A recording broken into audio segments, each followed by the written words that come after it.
This is the CBS Evening News. Dan Rather reporting. Good evening. President-elect Bush did the expected today. He named Washington insider Richard Darman to be his budget director. This comes as Mr. Bush is still trying to convince edgy financial markets and others that he can deliver on knocking back the big federal budget deficit without raising taxes. Among the unconvinced today, two former presidents of the United States. The dollar fell again on most foreign money markets today. On Wall Street, losers outnumbered gainers 2-1. CBS News correspondent Deborah Potter begins our coverage of the latest to join the incoming Bush team and the money mess they're up against. In the face of persistent skepticism that he'll do something about the deficit, George Bush tried again today to signal that he's serious by choosing a pragmatic former Treasury official, Richard Darman, as his budget director. Dick Darman understands the numbers, and he understands something else as well. I've stated that cutting the size of the federal deficit is a top priority. After tapping two more members of the Reagan cabinet to stay on, Hispanic-American Laura Cavazos as Secretary of Education and Richard Thornburg as Attorney General, Mr. Bush announced that Darman, too, will have cabinet rank and a major challenge, reducing the deficit without raising taxes. In fact, I'm not going to change my view as to how we get this deficit down. I have read extremely clearly the Vice President's lips on this subject. Ruling out new taxes leaves many social programs, including Medicare, ripe targets for the budget acts. Social Security is not to be touched, but there are many other entitlement programs which people on both sides of the aisle recognize need reform. But that won't be enough, according to two former presidents who today joined a growing chorus of outside advisors telling Mr. Bush he's got to consider new taxes. In a report entitled American Agenda, Jimmy Carter and Gerald Ford suggest raising taxes on gasoline, beer and wine, and cigarettes to the tune of $13 billion a year. It's a moderate increase in taxes in combination with some restraint and cutbacks in certain domestic programs. Well, I don't see any practical way to have a balanced budget or near balanced budget by 1993 just with spending cuts and without any revenue increases. Another former president who came calling today had a more welcome message. Richard Nixon gave Vice President-elect Dan Quayle his seal of approval.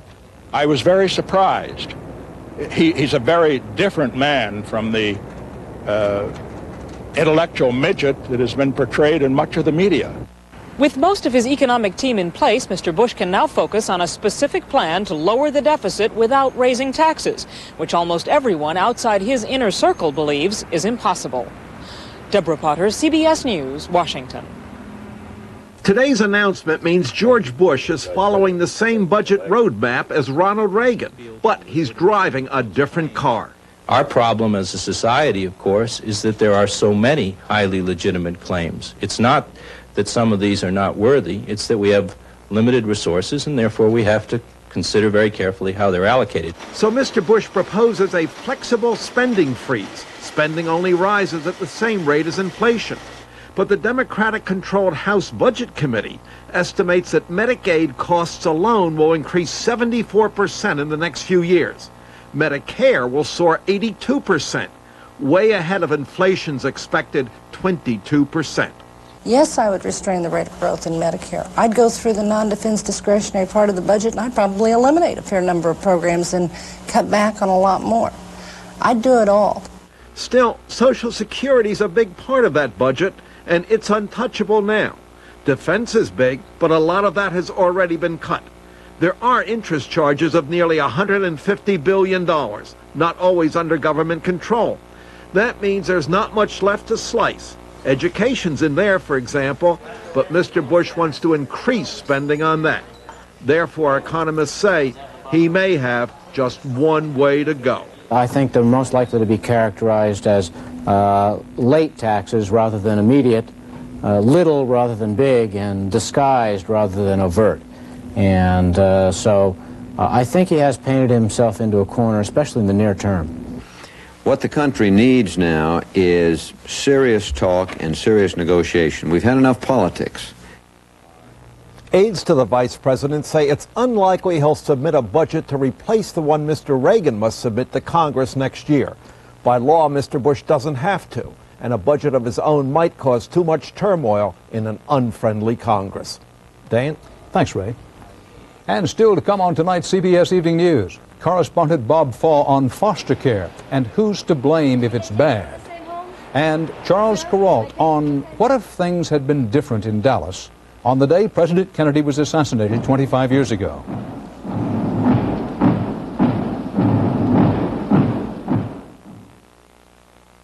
Why do you take aspirin more than once a week? Because after one day of tennis, I can have 3 days of aches and pains. But when you take aspirin that often, you wonder about aspirin stomach upset. Well, today, there's a better aspirin product for you. Try Buffered Bufferin. Better than plain aspirin because it's 100% aspirin plus 3 buffers to help protect against stomach upset aspirin can cause. You know, it really is better. Try Buffered Bufferin if you take aspirin more than once a week. No one knows I just got dentures, and I don't want anything to blow it. Fixident and forget it. Dentalware is candied everything, but with Fixident, I can get a taste of the local flavor. Fixident and forget it. Fixident helps fix loose spots for a strong hold that lasts longer than any leading cream. I just got dentures, but it hasn't slowed me down. Start to be the 45, want to hit 45, 45, fierce. Use Fixident and forget it. The function is so highly advanced that the form is free to pursue absolute beauty. Presenting the Mercedes-Benz 300 CE Coupe.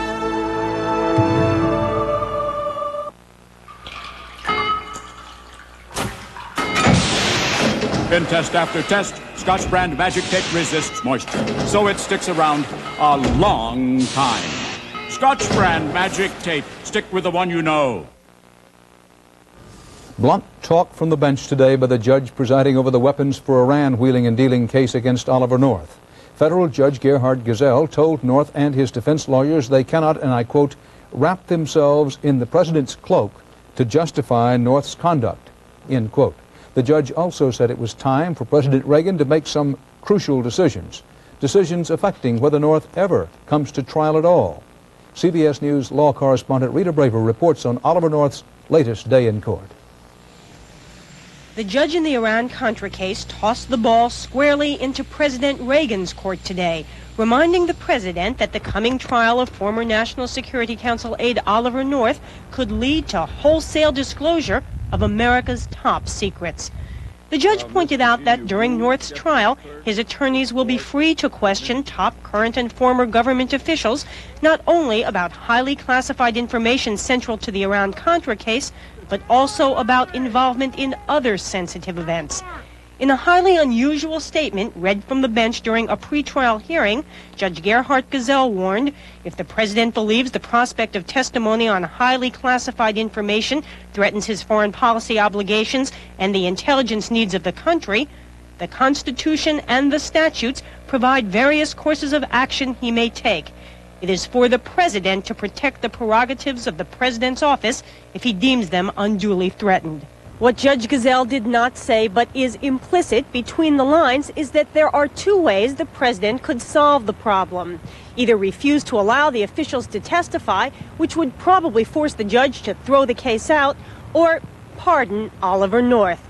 Conservatives were quick to use Judge Gesell's statement to urge a pardon. I think it's time for the president to end this. It's the right thing to do.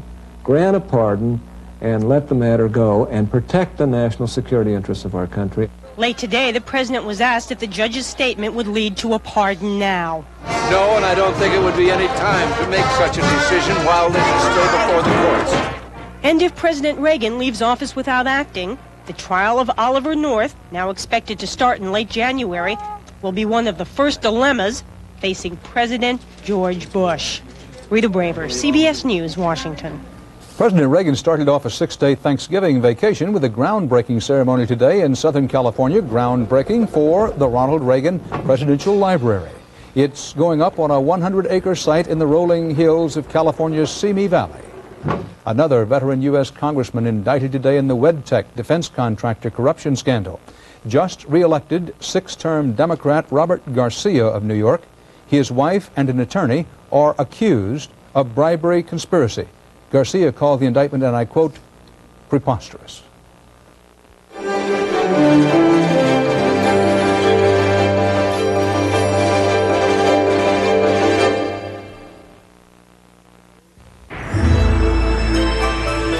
Before you tackle a mountain the size of Everest, you've already made your most critical decisions. What to bring with you. When 1,000 doctors were asked if they were stranded in a place like this, which one of these medicines would they want along? Doctors chose Bayer, more than all these combined. I chose Bayer. Shouldn't you? Bayer, the wonder drug that works wonders. Also in coated caplets. Henry? What have you got there? Total oatmeal? What about old-fashioned Quaker oats? Old-fashioned's right. Uncle Henry, Total Oatmeal's got 100% of 12 vitamins and minerals. So's mine. Wrong, Henry. Total's got 10 times the vitamin and mineral nutrition. 10 times? Right, Henry. What you thought was in here is really in here. Total Oatmeal, now in maple brown sugar. If it's Total Oatmeal, it's total nutrition. The product, the proving grounds, the results. STP gas treatment is the edge. When your coffee is rich and satisfying, like your time alone, and it's naturally decaffeinated, it's necessarily Nescafe.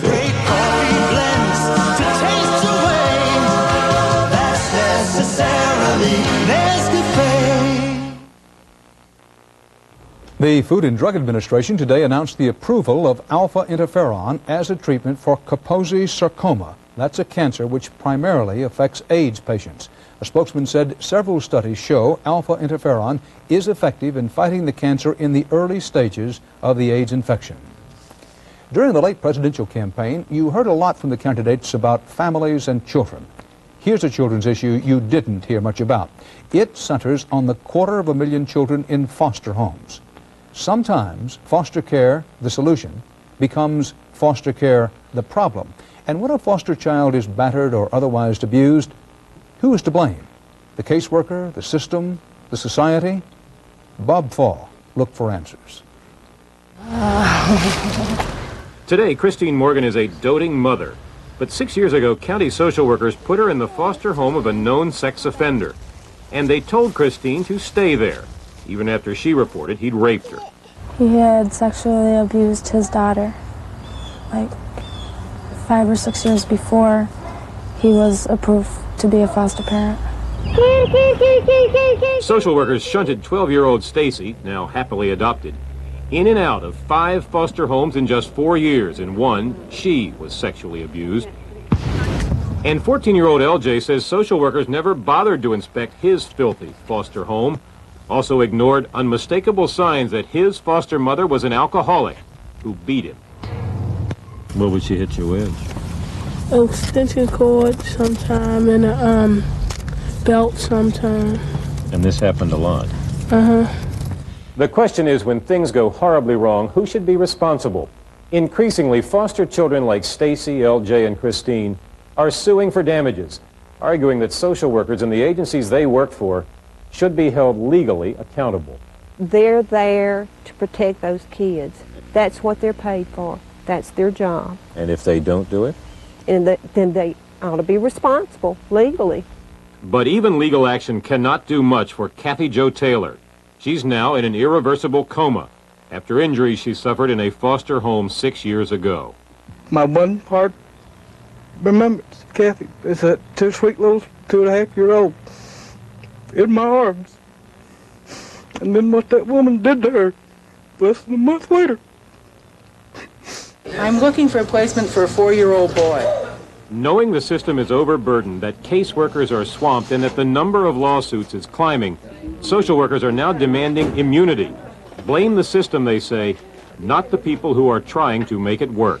You make the assessment, you place the child in the home, but you also have 75 other cases. So you're not able to visit that home as frequently as you could. Is that the social worker's fault? Others worry that if the Supreme Court gives children in foster care the constitutional right to sue, the present foster care system will grind to a halt. Government, by its very nature, is hard enough to get moving. But if you tell those in government that you're personally liable for everything that goes awry, they won't do a thing. But if you grant social workers immunity, the reformers counter, abuses will continue. If we say to social workers, you can do anything you want no matter what, you're not going to be held responsible for it, do you think we're going to have greater care or less care? If I'm not accountable for a thing I do, how careful am I going to be? So the legal challenges to social workers are expected to mount, as long as the homes where foster children are placed are more harmful than the homes from which they've been taken. We went to the state for protection, and what they do, they put her in worse shape than she had ever been in her home. I'll never forgive the people involved for this. Never. Bob Fall, CBS News, Auburn, Georgia.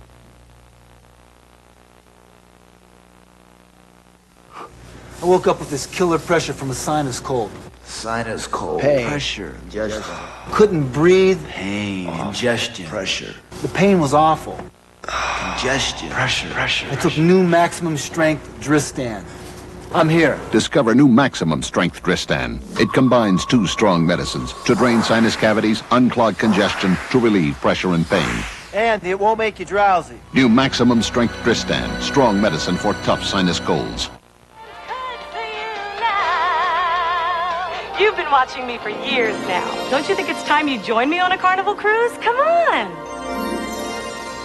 More people are taking vacations on Carnival. Because when you take a Carnival cruise, all your shipboard fun's included in one terrific price. All your nighttime entertainment's included. All your food's included too. Plus fantastic tropical ports of call. So on your next vacation, take a 3, 4, or 7-day cruise on Carnival, the most popular cruise line in the world. Denture wears. I want to get fresh with you. With my Mint Fresh Polident. It's got a minty mouthwash ingredient, so it freshens up dentures as it cleans tough stains. Try Super Strength Polident Green, the mouth-freshening clean. Ah. I used to take aspirin for minor arthritis pain, but it sometimes upset my stomach, so I switched from aspirin to Advil. Advil gives me hours of relief from arthritis pain, and it's gentler to my stomach than aspirin. Advil, advanced medicine for pain. The turnout in today's knockdown, drag-out election in Canada is reported heavy, maybe a record. A worker in Montreal calling it mammoth. Hanging in the balance is Canada's controversial free trade pact with the United States. Final polls before the election favored the incumbent Conservative government, which negotiated that agreement. President Reagan's secret surprise move this weekend to override local safety objections to nuclear power plants hasn't put any reactors online yet. CBS News Capitol Hill correspondent Phil Jones reports it has touched off a new chain reaction of controversy. Opponents of the troubled nuclear power plants in New Hampshire and New York are accusing the Reagan administration of making a post-election sneak attack to get these controversial plants open. It was put off deliberately because they didn't want to tell you in the election. The political stink began radiating from the White House late last Friday. There was no briefing, just a statement dropped in the press room bins announcing that the president had approved an order giving the federal government authority to carry out emergency planning, an order that in effect overrides local concerns over nuclear plants. Well, it shows that the administration will go to any lengths to license bankrupt, dangerous nuclear power plants by overriding legitimate safety concerns. Local opposition to evacuation plans has prevented Seabrook in New Hampshire and Shoreham in New York from opening. These plants have been 17 years in waiting to operate. 17 years in construction. They've been completed for approximately 3 years. I think it's time now to make a decision on behalf of the federal government whether or not these plants are safe. Critics claim John Sununu, President-elect Bush's chief of staff and former New Hampshire governor, was involved in getting the administration to make this end run. Clearly, Mr. Sununu was in favor of this decision, as he indicated last summer, last spring, that this is the kind of action he wanted the federal government to take. It may be too late to save the financially troubled plants in New Hampshire and New York, but this rescue move by a pro-nuclear administration could make it more difficult for local governments to fight unwanted nuclear plants in the future. Phil Jones, CBS News, the White House. Hall of Fame New York Giants left-hander Carl Meal Ticket Hubble died today at 85 from injuries suffered in a car accident. In the 1934 baseball All-Star game, Hubble struck out 5 greats in a row, starting with Babe Ruth and Lou Gehrig.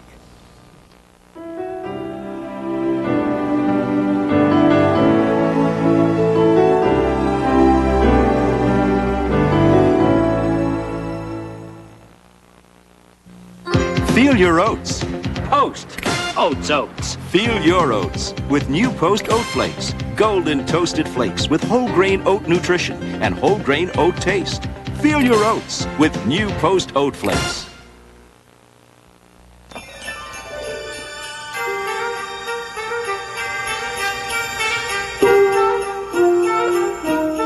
The Christmas cards of Hallmark. Traditional cards. And religious cards. Simple cards. Fancy cards. Even funny cards. Cards that say things just the way you want to say them. Cards that show how much you really care about your family and your friends. The most ways and the very best ways to express your feelings at Christmas. Only at Hallmark, where there's more to Christmas than ever before.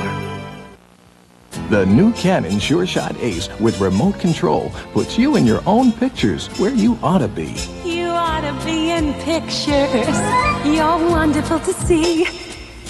You ought to be in pictures. Oh, what a hit you would be.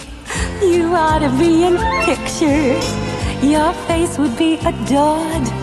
You ought to be in pictures. The new Canon Sure Shot Ace with remote control. So advanced, you get in on the fun.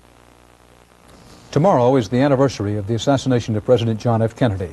A quarter of a century later, we are haunted by that ghastly event, tortured by persisting memories and sorrow. And we are haunted by questions, not only by questions about a possible conspiracy, but by the most painful questions of all, what might have been. Charles Kuralt looks tonight at fate, circumstance, and death as we continue our series on the 25th anniversary of John Kennedy's murder. Something is wrong here. Something is terribly wrong. 3 shots were fired at President Kennedy has been assassinated. Oswald has been shot.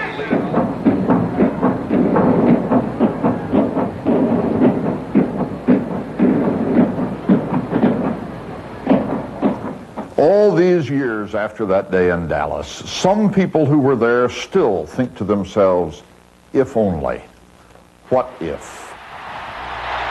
What if John Kennedy hadn't gone to Texas at all? His secretary, Evelyn Lincoln, had a bad feeling something might happen in Dallas. She told the president not to go. And he said to me, Mrs. Lincoln, if they want to get me, they can get me in church. What if? A few weeks before the assassination, Lee Harvey Oswald sat down at the home of Ruth Paine, where his wife Marina was living, and watched this movie on television. About 200 yards. It's called Suddenly. It's about a hitman trying to kill an American president. Ruth Paine remembers during that period Lee Oswald was becoming more and more detached from reality. He was very isolated and very lost in his own fantasies, his own ideas, his own world. Only Marina Oswald knew her husband had already fired a shot at someone, a man prominent in right-wing politics. What if Ruth Paine had known that and warned police? What if? Wonder what could have been different, what would have been different if she had shared with me that he had in fact attempted to kill someone. I would certainly have done something. When we had started out that morning, it was raining and drizzling and cold, not very nice. Elizabeth Forsling Harris was a Democratic Party organizer for the Kennedy visit. And when the skies cleared later that morning in Dallas, she urged the Secret Service to take the famous bubble top off the presidential car so the crowds could see Kennedy. It was years before I found out that the bubble top would not deflect a bullet, much less stop one. But I used to wake up in the middle of the night still thinking, if only I had done something else, or if I had not done what I did do. For a moment, even the car, everything was just frozen in time. It looked like a still picture. Gene Hill thinks, too, about the cruelties of chance and coincidence. As John Kennedy's motorcade drove through the sunshine of Dealey Plaza that day, Gene Hill and a friend happened to be standing right beside the car when the fatal shot struck. Gene Hill is in the red coat. The blur of that red coat might very well have been the last thing John F. Kennedy ever saw. His head was just blown away in front of my eyes. I'd never seen anyone killed before. I haven't since. But I knew immediately that the president was dead. There was the terrible ride to Parkland Hospital. And for those in the presidential motorcade, the what-ifs, the guilt, were just beginning. We ran side by side, Jackie holding on to the stretcher on one side, I'm running on the other. The president's friend, Dave Powers, now director of the Kennedy Library in Boston, remembers talking to a grief-stricken Bill Greer, the Secret Service agent who drove Kennedy's car. What if they'd sped out of Dealey Plaza after the first shots, but before the fatal one? I thought of it always, and so did he. You know, Bill, all those agents were very close to us, and that they felt so bad. If the driver of the president's car had stepped on the gas after the first two shots... Yes. What? The president would be alive today, and he'd be 71 years old, and he'd be the director here, and and I'd be the assistant. They are countless, the what-ifs from those awful days in Dallas. I could see Ruby out of the corner of my eyes when he stepped out of this mass of people. Dallas policeman Jim Lavelle was the man in the Stetson and the light suit that Sunday morning. He was handcuffed to Lee Harvey Oswald when Jack Ruby jumped from the crowd and shot Oswald. What if Jim Lavelle had seen Ruby 1 second sooner and pulled Oswald out of the way? What if Oswald had lived? Certainly, if we had not been shot, we could have proven that without beyond a doubt and satisfied a lot of people's minds that there was no great conspiracy behind it. Which brings us back to the house on 5th Street, Ruth Payne's house. Lee Oswald visited that house 25 years ago tonight to get something he'd hidden there, something Ruth Payne would see on television the next day. It was the same rifle that must have been hidden in my garage. I was filled with anger. What if Ruth Payne had known about the rifle in her garage? The rifle that killed John F. Kennedy. It's really, it just drives you crazy thinking about what could have been different. I really haven't tried to dwell on that.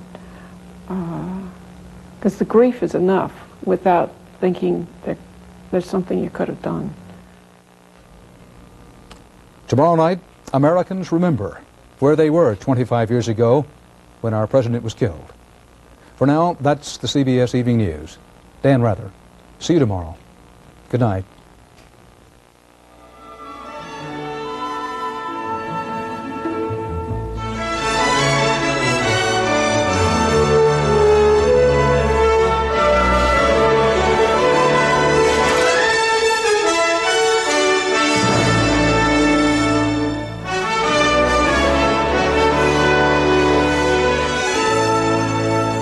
I'm Harry Smith. And I'm Kathleen Sullivan. Tomorrow, a visit to the JFK Library in Boston. Also, a Thanksgiving recipe from Cosby's Felicia Rashad on CBS This Morning. This is CBS. I'm Chris Clark, and coming up next on Eyewitness News, the man who may have walked off with the money raised for a liver transplant is no stranger to trouble. We'll have a report. Parents band together in Cheatham County. They want to protect their children from a school bus bully. And we'll show you the toys to avoid this Christmas season, toys that could be dangerous to your child. Those stories and the Tennessee town that left its law books back in the 19th century. All that and more coming up next on Eyewitness News. Here's the key to your new S10 pickup at your Tennessee, Kentucky